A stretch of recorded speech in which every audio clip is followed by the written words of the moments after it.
ഇല്ലായ്മയെ തോൽപ്പിച്ച് ദൃഢവിശ്വാസത്തിൻ്റെ കൊടുമുടി കയറിയ ഒരു കൊച്ചുമിടുകി ഇന്ന് IFS ആയിരിക്കുകയാണ്.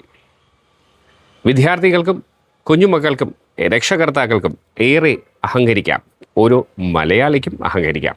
അത് മറ്റാരുമല്ല, സിവിൽ സർവീസിൽ 57ാമത്തെ റാങ്ക് കരസ്ഥമാക്കിയ ശ്രീജ എന്ന കൊച്ചുമിടുകിയാണ്. ശ്രീജ IFS നവാഗതരെ സ്വാഗതം ചെയ്തുകൊണ്ട് മലയോര പട്ടണമായ വെള്ളറയുടെ പ്രകൃതി രമണീയമായ ക്യാമ്പസിൽ സ്ഥിതി ചെയ്യുന്ന ഇമ്മാനുവൽ കോളേജ് വാഴിച്ചലിൽ അദ്ദേഹം നവാഗതർക്ക് നൽകുന്ന ആ ഊർജ്ജസ്വലമായ ഊർജം പകരുന്ന വാക്കുകളാണ് നാം ഇപ്പോൾ കേൾക്കാൻ പോകുന്നത്. അദ്ദേഹത്തിൻ്റെ വാക്കുകളിലേക്ക്. നമസ്കാരം. വേദിയിലായിരിക്കുന്ന ഇമ്മാനുവൽ കോളേജിൻ്റെ manager right reverend monsignor G Christudas അച്ഛൻ, principal doctor Vijayakumar sir, students coordinator miss Prinsa Lali teacher, Christudas Thomson അച്ഛൻ, മറ്റ് റാങ്ക് ജേതാക്കളെ, മറ്റ് വിശിഷ്ട വ്യക്തികളെ, dear parents, students, faculty and especially പുതിയ നവാഗതരായിട്ടുള്ള കുട്ടികളെ, ആദ്യമേ തന്നെ ഇമ്മാനുവൽ കോളേജിൽ വരാൻ സാധിച്ചതിലുള്ള എൻ്റെ നന്ദി ഞാൻ രേഖപ്പെടുത്തുന്നു. ഫ്രഷേഴ്സ് ഡേ എപ്പോഴും ഒരു സ്പെഷ്യൽ ഡേ ആണ്. ഞാൻ 2019 എൻ്റെ +2 കഴിഞ്ഞ് മദ്രാസ് ക്രിസ്ത്യൻ കോളേജിൽ ഫ്രഷേഴ്സ് ഡേ ആഘോഷിച്ച ആ സമയമാണ് എൻ്റെ മനസ്സിൽ വരുന്നത്. എപ്പോഴും ഒരു എന്താ പറയുക, വളരെ സെൻറ്റിമെൻ്റലായിട്ടുള്ള കുറച്ചൊക്കെ വിഷമം തോന്നുന്ന ഒരു ദിവസമാണ് ഇപ്പോൾ ആലോചിക്കുമ്പോൾ. അന്ന് ഞങ്ങൾക്ക് നിങ്ങളെപ്പോലെ ഇങ്ങനെ സെൻട്രലൈസ്ഡ് ആയിട്ടുള്ള ഒരു ഫ്രഷേഴ്സ് ഡേ അല്ല ഉള്ളത്. ഞങ്ങൾ കോളേജിൽ പോകുന്നു, ജൂൺ പകുതിയോടെ ക്ലാസ്സസ് സ്റ്റാർട്ട് ചെയ്യുന്നു. ഒരു 2-3 ആഴ്ച കഴിയുമ്പോൾ ഓരോ ഡിപ്പാർട്ട്മെൻറ്റിലും പ്രത്യേകമായിട്ടാണ് ഫ്രഷേഴ്സ് ഡേ ഉണ്ടാവുക. ഞങ്ങളുടെ ഡിപ്പാർട്ട്മെൻറ്റിൽ നടക്കുമ്പോൾ ഞങ്ങളുടെ സീനിയേഴ്സ് എല്ലാവരും ചുറ്റും നിൽക്കുന്നു. ഞങ്ങൾ ഫ്രഷേഴ്സ് എല്ലാവരും അവിടുത്തെ ഓഡിറ്റോറിയത്തിലിരിക്കുന്നു. ഞങ്ങൾക്ക് അങ്ങനെ പാരൻസ് ഒന്നും വരാറില്ല ഫ്രഷേഴ്സ് ഡേക്ക്, കുട്ടികൾ മാത്രമേ കാണുള്ളൂ. അപ്പോൾ അന്ന് എനിക്ക് ഓർമ്മയുള്ളത് സമോസയും ചായയും കഴിക്കാനായിരുന്നു തിടുക്കം. അത്രയും ഫ്രണ്ട്സിനെ മീറ്റ് ചെയ്യുന്നതൊക്കെ രണ്ടാമത്തെ കാര്യം. ഓൾറെഡി എല്ലാവരെയും പരിചയപ്പെട്ട് കഴിഞ്ഞു, പുതുതായിട്ട് പരിചയപ്പെടേണ്ട കാര്യമില്ല. അതുകൊണ്ട് ഞാനും എൻ്റെ ഫ്രണ്ട്സൊക്കെ സമോസ കഴിക്കാനും ചായ കുടിക്കാനുമായിരുന്നു ഫ്രഷേഴ്സ് ഡേക്ക് പോയത്. അതിനുശേഷം അതത്രയും മെമ്മറബിളായിട്ട് എനിക്ക് തോന്നിയില്ല, കാരണം അതിൻ്റെ ആ ഒരു സീരിയസ്നെസ് ഒന്നും അന്ന് എനിക്ക് മനസ്സിലായില്ല. പക്ഷേ ഏറ്റവും മെമ്മറബിളായത് ഞങ്ങളുടെ ഹോളിലെ ഫ്രഷേഴ്സ് ഡേ. ഞാൻ പഠിച്ചത് മദ്രാസ് ക്രിസ്ത്യൻ കോളേജിലാണ്. അവിടെ ഞങ്ങൾക്ക് 6 ഹോസ്റ്റൽസ് ഉണ്ട്. ഞങ്ങൾ ഹോസ്റ്റൽസിന് ഹോൾസ് എന്നാ പറയുക, കാരണം അവിടെ സ്റ്റുഡൻറ്റ് ലീഡേഴ്സിന് അത്ര ഇമ്പോർട്ടൻസ് ഉണ്ട്. പിന്നെ എല്ലാം ഓൾമോസ്റ്റ് ഓൾ ദ റെസ്പോൺസിബിലിറ്റീസ് ഈ സ്റ്റുഡൻറ്റ് ലീഡേഴ്സിൻ്റെ ചുമതലയിലാണ് നടക്കുക. അപ്പോൾ അവിടുത്തെ ഫ്രഷേഴ്സ് ഡേക്ക് ഒരു പ്രത്യേകതയുണ്ട്. അത് ഫ്രഷേഴ്സ് തന്നെയാണ് കണ്ടക്ട് ചെയ്യുന്നത്. ആരും ഹെൽപ്പ് ചെയ്യാൻ കാണില്ല, സീനിയേഴ്സ് ഒന്നും ഹെൽപ്പേ ചെയ്യില്ല. അതും 2019 കോവിഡിന് മുന്നേ ഉള്ള സമയം. അപ്പം എന്തായാലും ആ ഒരു സീനിയർ ജൂനിയർ ആ ഒരു ഡിസ്റ്റിങ്ഷൻ അവിടെ വലിയ രീതിയിലുണ്ടായിരുന്നു. അപ്പോൾ ആദ്യമായിട്ട് എന്താ പറയുക, ഫ്രണ്ട്സൊക്കെ ഒരു കമ്മ്യൂണിറ്റി ഫീലിംഗ് വരുന്നതും, ഞങ്ങളെല്ലാവരും രാത്രിയൊക്കെ ഈ ഡെക്കറേഷൻ ചെയ്യാൻ വേണ്ടിയിട്ട് ഉറങ്ങാതെ റൂമുകളിലൊക്കെ ആയിരുന്നു ഇത് ഡെക്കറേഷൻ ചെയ്തുകൊണ്ടിരിക്കുന്നത്. അപ്പം ഫുള്ള് വൃത്തികേടാക്കുന്നതും അടുത്ത ദിവസം ആരും കാണാതിരിക്കാൻ വേണ്ടി റൂം അടച്ചിടുന്നതും ഒക്കെ ഇങ്ങനെ വല്ലാതെ ഓർമ്മയിൽ വരുന്നു. ഇനിയൊന്നും ആ സമയങ്ങളിലോട്ട് കടന്നു പോകാൻ പറ്റില്ലെന്ന് ആലോചിക്കുമ്പോൾ വളരെയധികം വിഷമമുണ്ട്. ശരിക്കും പറഞ്ഞാൽ ഇതുവരെയുള്ള ജീവിതത്തിൽ ഞാൻ ഏറ്റവും എൻജോയ് ചെയ്ത ഒരു 4-5 വർഷങ്ങളായിരുന്നു എൻ്റെ MCCയിലെ കോളേജ് ജീവിതം. എനിക്ക് തീർച്ചയായും പറയാൻ പറ്റും, ഇന്ന് ഞാൻ നിങ്ങളുടെ മുമ്പിൽ ഇങ്ങനെ നിന്ന് സംസാരിക്കുന്നുണ്ടെങ്കിൽ അതിനൊരു പ്രധാന ഫാക്ടർ എൻ്റെ കോളേജ് ലൈഫാണ്. ആ സിവിൽ സർവീസ് ഡ്രീമൊക്കെ സ്കൂളിൽ പഠിക്കുമ്പോഴേ ഉണ്ടെങ്കിൽ കൂടി അതിന് വേണ്ടിയിട്ടൊരു പേഴ്സണാലിറ്റി ഡെവലപ്മെൻറ്റ് സംഭവിക്കുന്നത് എൻ്റെ കോളേജിൽ വെച്ചിട്ടാണ്. ഞങ്ങൾ കോളേജിൽ പഠിക്കുമ്പോൾ ഫ്രഷേഴ്സ് എന്ന് പറഞ്ഞാൽ എല്ലാത്തിലും പാർട്ടിസിപ്പേറ്റ് ചെയ്യണം. ഒന്നിൽ നിന്നും ഒഴിഞ്ഞു മാറാൻ ഞങ്ങൾക്ക് ഒരു എക്സ്ക്യൂസ് ഒന്നും പറയാൻ പറ്റില്ല. സീനിയേഴ്സ് അതുപോലെ സ്ട്രിക്റ്റാണ്. അപ്പോൾ കോളേജിലല്ലെങ്കിലും ഹോളിനകത്ത് ഇങ്ങനെ എല്ലാത്തിലും നമ്മൾ പോയി പാർട്ടിസിപ്പേറ്റ് ചെയ്യണം. ഡാൻസിന് ഡാൻസ്, പാട്ടിന് പാട്ട്, പിന്നെ ഡ്രാമയ്ക്ക് ഡ്രാമ, സ്പോർട്സിന് സ്പോർട്സ്, എല്ലാം. ഞാനൊക്കെ വളരെ ഷൈ ആയിട്ടൊരു കുട്ടിയായിരുന്നു. +2 കഴിഞ്ഞിട്ട് ചെന്നൈയിൽ പോകാൻ ഞാനൊരു ഡിസിഷൻ എടുത്തതും ഈ ഷൈനെസ്സിൽ നിന്നൊക്കെ ഒന്ന് പുറത്തു വരാൻ വേണ്ടിയിട്ട്. എനിക്ക് പിന്നെ എന്തായാലും കേരളത്തിൽ നിന്ന് പുറത്ത് പോകണം എന്നുണ്ടായിരുന്നു. മര്യാദയ്ക്ക് ഇംഗ്ലീഷിൽ സംസാരിക്കാൻ അറിയില്ല. അപ്പോൾ ഇവിടെ നിന്ന് നടക്കില്ല എന്ന് എനിക്ക് മനസ്സിലായി. അങ്ങനെ ഞാൻ അങ്ങോട്ട് പോയത്. അവിടെ പോയിട്ട് ഈ ഹോൾ സിസ്റ്റത്തിനെ കുറിച്ചൊന്നും എനിക്കൊന്നും അറിയില്ല. ഞാൻ ചെല്ലുന്നു, ഒരു 2-3 ആഴ്ച കഴിഞ്ഞിട്ട് ഈ പരിപാടികളെല്ലാം തുടങ്ങുന്നു. ഭയങ്കര ഓവർവെൽമിങ് ആയി. ഞാൻ എൻ്റെ വീട്ടിൽ വിളിച്ച് കരച്ചിലായിരുന്നു. എന്നെക്കൊണ്ടൊന്നും ചെയ്യാൻ പറ്റത്തില്ല, ഞാൻ ഇങ്ങനെ ഇതിലൊന്ന് പെട്ടേ, ഒരു പരാതി. അന്ന് എൻ്റെ അടുത്ത് അമ്മ ഒരു കാര്യം പറഞ്ഞു, NCCയിൽ പോയി പഠിക്കാൻ പറ്റുക എന്ന് പറയുന്നത് നിൻ്റെ ഒരു വലിയ അവസരമാണ്, അത് പൂർണ്ണമായും ഉപയോഗിക്കുക. സീനിയേഴ്സ് ഡാൻസിന് വിളിക്കുന്നെങ്കിൽ പോയി ഡാൻസ് കളിക്കും. ഇപ്പോൾ കളിച്ചോ പറഞ്ഞിട്ട് എന്താ സംഭവിക്കുന്നത്? സ്പോർട്സ് പോകാൻ പറയുന്നെങ്കിൽ പോയി ചെയ്യൂ. എല്ലാത്തിനകത്തും ഒരു പോസിറ്റീവ് സൈഡ് കണ്ട് അത് ചെയ്യാൻ അങ്ങ് ഇറങ്ങുക, ഇനിഷ്യേറ്റീവ് എടുക്കുക, റിസ്ക് എടുക്കുക. It's okay. അത് ഇന്ന് വരെയും എന്നെ വല്ലാതെ ഇൻഫ്ലുവൻസ് ചെയ്ത കുറച്ച് വാക്കുകളാണ്. ഇപ്പോൾ സിവിൽ സർവീസസിലോട്ട് ഇറങ്ങുമ്പോഴാണെങ്കിലും ഒരു വലിയ റിസ്ക്കാണ് നമ്മൾ എടുക്കുന്നത്. PG കഴിയുന്നു, UG കഴിയുന്നു, എന്നിട്ട് വരുന്നു, നമ്മൾ വേറൊരു ജോലിക്ക് പോകുന്നില്ല. UPSC സിവിൽ സർവീസസ് വളരെ അൺസർട്ടനിറ്റി നിറഞ്ഞ ഒരു പാത്തുവാണ്. ഈ ഒരു ഇനിഷ്യേറ്റീവ് എടുക്കുക, ഇങ്ങനെയുള്ള കാര്യങ്ങളൊക്കെ എനിക്ക് അന്ന് കിട്ടിയ പാഠങ്ങളാണ്. അത് പറഞ്ഞു വന്നത്, നിങ്ങൾ കോളേജിൽ ആദ്യം വരുമ്പോൾ നല്ല എക്സൈറ്റ്മെൻറ്റ് ഉണ്ടായിരിക്കും. അതേസമയം ചില കുട്ടികൾക്ക് ഇങ്ങനെ പുറകോട്ട് വലിയാനൊരു ഇതും ഒരു തോന്നലും ഉണ്ടാവും. അതൊന്നും വേണ്ട. കോളേജ് എന്ന് പറഞ്ഞാൽ അടിച്ച് പൊളിക്കാനുള്ളതാ, ബട്ട് റെസ്പോൺസിബിളി അടിച്ച് പൊളിക്കുക. ഫ്രീഡം ഉണ്ട്, റെസ്പോൺസിബിളി യൂസ് ചെയ്യുക. പക്ഷേ ചെയ്യാൻ പറ്റുന്നതൊക്കെ ചെയ്യുക. നിങ്ങളെ സ്വയം എക്സ്പ്ലോർ ചെയ്യുക. ആൻഡ് ഓൾവേസ് റിമെമ്പർ, ഇതിൻ്റെ ഒരിക്കലും നിങ്ങൾക്ക് തിരിച്ചു കിട്ടാത്ത കുറച്ച് നല്ല സമയമാണ്.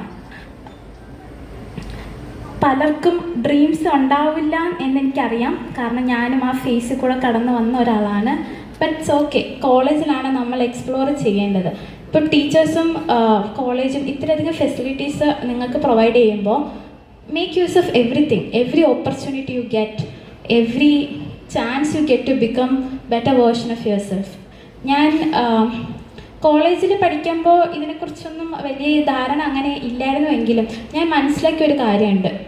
നമ്മുടെ കോമ്പറ്റീഷൻ എന്ന് പറയുന്നത് വേറൊരാളോ വേറൊരു ഗ്രൂപ്പോ ഒന്നുമല്ല. നമ്മുടെ കോമ്പറ്റീഷൻ എപ്പോഴും നമ്മൾ തന്നെയാണ്. നമ്മൾ ഇന്നലെ നിന്ന് വ്യത്യസ്തമായി ഇന്ന് നമുക്ക് എന്ത് ചെയ്യാൻ പറ്റും, ഇന്നലെ നിന്ന് വ്യത്യസ്തമായി ഇന്ന് നമുക്ക് എന്ത് പുതിയതായിട്ട് അറിയാൻ പറ്റും, ഈ ഒരു ക്യൂരിയോസിറ്റി, ഈ ഒരു തീക്ഷ്ണത, ഇതൊക്കെ ബിൽഡ് ചെയ്യാൻ പറ്റുന്ന നല്ലൊരു അവസരമാണ് കോളേജിൽ നിങ്ങൾക്ക് ലഭിക്കുക. അതുകൊണ്ട് മാക്സിമം യൂസ് ചെയ്യുക. നിങ്ങളെക്കാളും ഒരു കൂടിപ്പോയ ഒരു 5-6 വയസ്സിൻ്റെ മൂപ്പ് എനിക്കുള്ളൂ, പക്ഷേ I can relate to mostly all of you. അതുകൊണ്ട് ഞാൻ പറയുക, എൻ്റെ ജീവിതത്തിൽ വലിയ മാറ്റം വരുത്തിയത് college life. So make use of every opportunity you get. പിന്നെ എനിക്ക് വീണ്ടും എംഫസിസ് ചെയ്ത് പറയാനുള്ള ഒരു കാര്യമാണ്, നമുക്ക് കംപ്ലൈൻറ്റ് ചെയ്തിരിക്കാൻ ഒരുപാട് കാര്യങ്ങളുണ്ട്. നമ്മുടെ ഫിനാൻഷ്യൽ ബാക്ക്ഗ്രൗണ്ട്, നമ്മുടെ ചുറ്റുമുള്ള ആൾക്കാർ, അവരങ്ങനെ ആയതുകൊണ്ട് ഞാനിങ്ങനെയായി, എൻ്റെ വീട്ടിൽ പഠിക്കാൻ കാശില്ല, അതുകൊണ്ട് എനിക്ക് പഠിക്കാനും താല്പര്യമില്ല. പിന്നെ എല്ലാവരും ബ്ലെയിം ചെയ്യുന്ന ഒരു സ്വഭാവം നമ്മളിൽ പലർക്കും ഉണ്ട്. ഞാനും റാൻഡ് ചെയ്യാറുണ്ട്, വൈൻ ചെയ്യാറുണ്ട്. പക്ഷേ അതൊന്നും ഒരു ഫാക്ടറേ അല്ല. ഞാൻ വരുന്നത് കുറച്ച് ഫിനാൻഷ്യൽ ലിമിറ്റേഷനുള്ള ഫാമിലിയിൽ നിന്നായിരുന്നു. എൻ്റെ പാരൻസ് എൻ്റെ അടുത്ത് എപ്പോഴും പറയും, അതൊന്നും ഒരു വിഷയമേ അല്ല. If you have the dream to go forward, if you have the dream to do something, just do it. Complaint ചെയ്തിരുന്നത് കൊണ്ട് ഒരു കാര്യവുമില്ല. അതുകൊണ്ട് എനിക്ക് നിങ്ങളുടെ അടുത്ത് എല്ലാവരുടെ അടുത്തും പറയാനുള്ളത്, നിങ്ങളുടെ സാഹചര്യങ്ങൾ എന്തോ ആയിക്കോട്ടെ, നിങ്ങളുടെ ഇപ്പോഴുള്ള ആ ഒരു കാലിബർ അതെന്തോ ആയിക്കോട്ടെ, പക്ഷേ നിങ്ങളുടെ ഭാവിയെ മാറ്റിമറിക്കാനുള്ള ചുമതല നിങ്ങളുടെ ഓരോരുത്തരുടെയും കയ്യിലാണ്. നിങ്ങളുടെ ടീച്ചേഴ്സിനെ ബ്ലെയിം ചെയ്തിട്ട് കാര്യമില്ല, നിങ്ങളുടെ ഇൻസ്റ്റിറ്റ്യൂഷനെ ബ്ലെയിം ചെയ്തിട്ട് കാര്യമില്ല, നിങ്ങളുടെ ഫിനാൻഷ്യൽ ബാക്ക്ഗ്രൗണ്ടിനെയും ബ്ലെയിം ചെയ്തിട്ട് കാര്യമില്ല. ഇഷ്ടംപോലെ വ്യക്തികൾ അവരുടെ ബാക്ക്ഗ്രൗണ്ടൊക്കെ എന്തോ ആയിക്കോട്ടെ, അവരെല്ലാവരും അവർക്ക് ഡ്രീം ഉണ്ടെങ്കിൽ, അവർക്കൊരാഗ്രഹം ഉണ്ടെങ്കിൽ മുന്നോട്ട് ഇറങ്ങി പ്രവർത്തിച്ച് നേടിയ ആൾക്കാരാണ്. നമ്മുടെ ലിമിറ്റേഷൻ നമ്മുടെ മൈൻഡിൽ മാത്രമാണ്. എനിക്കിത് മനസ്സിലാക്കാൻ കുറച്ച് സമയമെടുത്തു. പക്ഷെ മനസ്സിലായതിന് ശേഷം ഞാൻ ഒരിക്കലും സാഹചര്യങ്ങളെ ഞാൻ ബ്ലെയിം ചെയ്തിരുന്നിട്ടില്ല. അതിനെങ്ങനെ ബ്രേക്ക് ചെയ്യണം, അതിൽ നിന്ന് എങ്ങനെ ഓവർകം ചെയ്ത് പുറത്തു വരണം, ഇതൊക്കെയായിരുന്നു എൻ്റെ ചിന്ത. അങ്ങനെയാണ് സിവിൽ സർവീസ് എഴുതുമ്പോൾ ഫസ്റ്റ് അറ്റംപ്റ്റിൽ തന്നെ ക്ലിയർ ചെയ്യണമെന്നും IFS തന്നെ എടുക്കണം എന്നുള്ളൊരു വലിയൊരു വാശി എൻ്റെ ഉള്ളിൽ വന്നത്. നമ്മൾ എല്ലാത്തിലും ഒരു പോസിറ്റീവ് അപ്രോച്ച് എടുക്കുക. ഒന്നിനെ കംപ്ലൈൻറ്റ് ചെയ്യുക, എക്സ്ക്യൂസ് ഒന്നും പറഞ്ഞ് ഇരിക്കരുത്. അതൊരു നല്ല പ്രവണതയായിട്ട് പേഴ്സണലി എനിക്ക് തോന്നുന്നില്ല. നമുക്കെല്ലാവർക്കും ദൈവം അത്രയും നല്ല കഴിവുകൾ തന്നിട്ട് ഇങ്ങോട്ട് പറഞ്ഞു വിട്ടേക്കുന്നത് അല്ലേ? അപ്പോൾ കംപ്ലൈൻറ്റ് ചെയ്തിരുന്നിട്ട് വല്ല കാര്യമുണ്ടോ? ആ കംപ്ലൈൻറ്റ് ചെയ്യുന്ന സമയം you can take action to improve your lifes. അതാണ് ചെയ്യേണ്ടത്. പറയുമ്പോൾ ചിലർക്കൊക്കെ സില്ലിയായിട്ട് തോന്നുമായിരിക്കും, but still that's kind of the truth. ഇപ്പം മനസ്സിലായില്ലെങ്കിൽ കുറേ നാൾ കഴിയുമ്പോഴത്തേക്കും മനസ്സിലാവും. അതാണ് വളരെ ചുരുക്കി എനിക്ക് പറയാനുള്ളത്. ആൻഡ് വൺ മോർ തിങ്, ഈ ഫ്രം മൈ പേഴ്സണൽ എക്സ്പീരിയൻസ്, ഒരു കാര്യം ചെയ്യാൻ വേണ്ടി ഇറങ്ങിത്തിരിക്കുവാണെങ്കിൽ ഗീവ് യുവർ 100%. അതിനകത്ത് ഒരു മന്ദം ആ പരിപാടി ഇറക്കാതിരിക്കുക. നിങ്ങളൊക്കെ വളരെ ചെറിയ പിള്ളേർ, അപ്പം always be that curious person, be that enthusiastic person. എനിക്കും കോളേജിൽ ഞങ്ങളുടെ സമയത്ത് കോവിഡൊക്കെ വന്നു. ഫസ്റ്റ് ഇയർ മാത്രമേ കോളേജിലുണ്ടായിരുന്നുള്ളൂ. സെക്കൻഡ് ഇയർ കോവിഡ് കൊണ്ടുപോയി. തേർഡ് ഇയറിൽ ലാസ്റ്റ് സെമിസ്റ്ററിൽ മാത്രമേ ഞങ്ങൾ കോളേജിൽ പോയേ. ഇതിന് ശേഷം ഞങ്ങളുടെ കോളേജ് ലൈഫിൽ ഒരു മന്ദത വന്നു. ഒന്നിനൊരു ഇൻട്രസ്റ്റ് ഇല്ലായ്മ, ആകെ മൊത്തത്തിലൊരു പ്രശ്നം. അതിന് ശേഷം പിന്നെ വേറുള്ള മേഖലകളിലോട്ട് ഞങ്ങൾ പലരും പോയിട്ടുണ്ടെങ്കിലും ആ ഒരു ലേണിങ്ങിലുണ്ടായ ആ ഒരു കുറച്ച് ഡിഫിക്കൽട്ടീസ്, ആ ഒരു ക്യൂരിയോസിറ്റിയിൽ വന്ന കുറവ് ഇപ്പോഴും പലരെയും അലട്ടുന്നുണ്ട്. അപ്പോൾ അതുകൊണ്ട് B A very curious person. അതിപ്പം എനിക്ക് തോന്നുന്നു ഏതൊരു കരിയറിലും നമ്മൾ പ്രോഗ്രസ് ചെയ്യണമെങ്കിൽ നമുക്ക് കുറേ എന്തൂസിയാസവും ക്യൂരിയോസിറ്റി ഒക്കെ വേണം.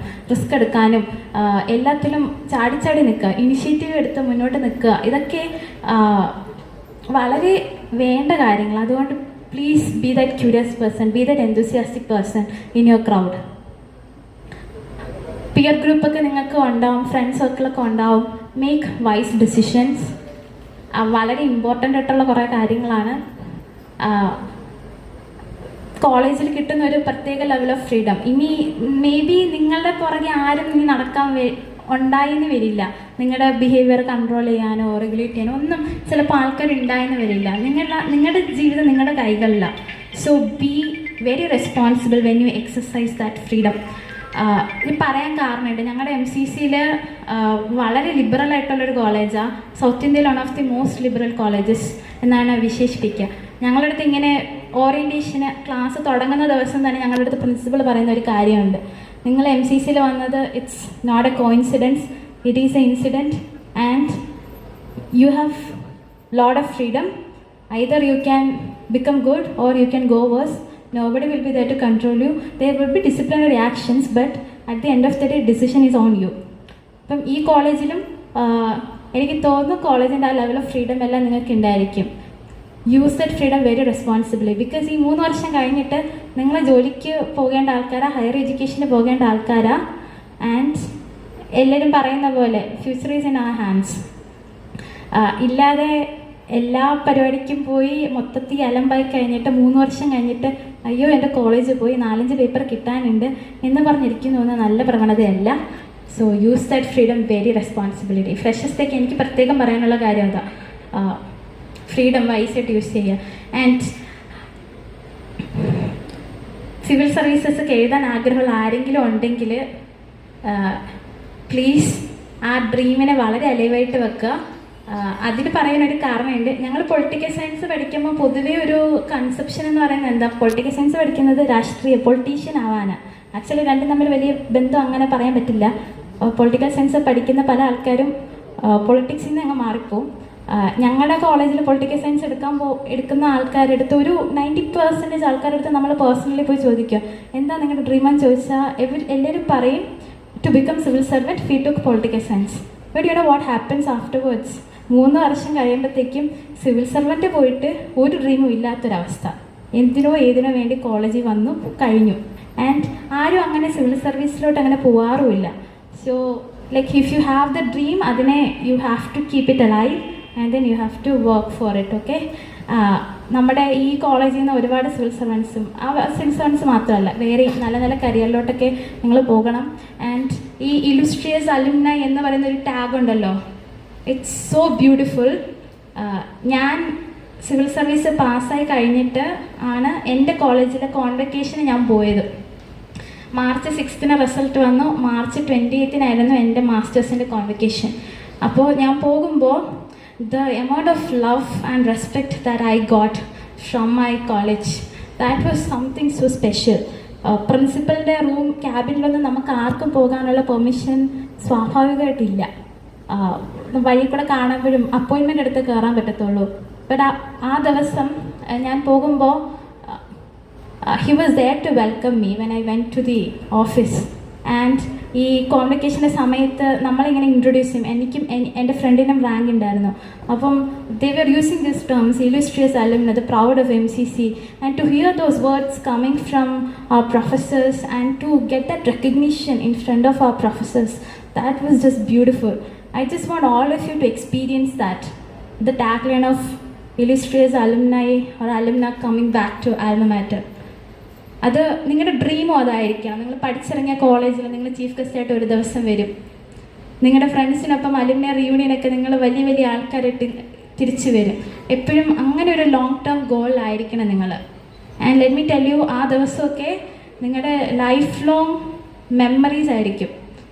എനിക്ക് എൻ്റെ അമ്മയും അച്ഛനും ഇവിടെ ഉണ്ട്. ഞാൻ പറയുമായിരുന്നു റിസൾട്ടിനൊക്കെ മുന്നേ, ഒരു ദിവസം ഞാൻ MCCയിൽ ചീഫ് ഗസ്റ്റായിട്ട് പോകും, ഞാൻ നിങ്ങളെയും കൊണ്ടുപോകുന്നു. എൻ്റെ കോൺവെക്കേഷൻ അവരുണ്ടായിരുന്നു. ആൻഡ് അവർ ഭയങ്കര പ്രൗഡായിട്ട് ഇരിക്കുമായിരുന്നു. ഞാൻ പ്രൊഫസേഴ്സിൻ്റെയൊക്കെ മുന്നിൽ എനിക്ക് അവരെ കൊണ്ടുപോകണമെന്നുണ്ടായിരുന്നു. And the respect they were getting, അതൊക്കെ എന്നെ വല്ലാണ്ടെങ്കിൽ ഇൻഫ്ലുവൻസ് ചെയ്തു. And I just wanted them to experience it. നിങ്ങളുടെ പാരൻസിന് അങ്ങനെ ഒരു അവസരം നിങ്ങൾ ഉണ്ടാക്കി കൊടുക്കുക. ഇതൊക്കെയാണ് നമ്മുടെ ലോങ് ലൈഫും ചെറിഷ്ഡ് ആയിട്ട് ഉള്ള മൊമെൻറ്റ്സ് എന്നൊക്കെ പറയുന്നത്, ബ്യൂട്ടിഫുൾ മൊമെൻറ്റ്സ് എന്ന് പറയുന്നത്. ഇതിനൊക്കെ വേണ്ടിയിട്ട് അശ്രാന്ത പരിശ്രമം നടത്തുക, അടിച്ചു പൊളിക്കുക college. But be very responsible. ഈ 3 വർഷത്തിന് ശേഷം അല്ലെങ്കിൽ 5 വർഷത്തിന് ശേഷം there is a long journey in front of you. So എല്ലാവരെയും സർവേശ്വരൻ അനുഗ്രഹിക്കട്ടെ എന്ന് ഞാൻ പ്രാർത്ഥിക്കുന്നു. കോളേജിന് എല്ലാവിധ ആശംസകളും ഞാൻ നേരുന്നു. ഇത്രയും മാത്രം പറഞ്ഞുകൊണ്ട് ഈ ഫ്രഷേഴ്സ് ഡേ ഔദ്യോഗികമായി ഉദ്ഘാടനം ചെയ്തதை പ്രഖ്യാപിച്ചുകൊണ്ട് ഞാൻ നിർത്തുന്നു. Thank you. All the best.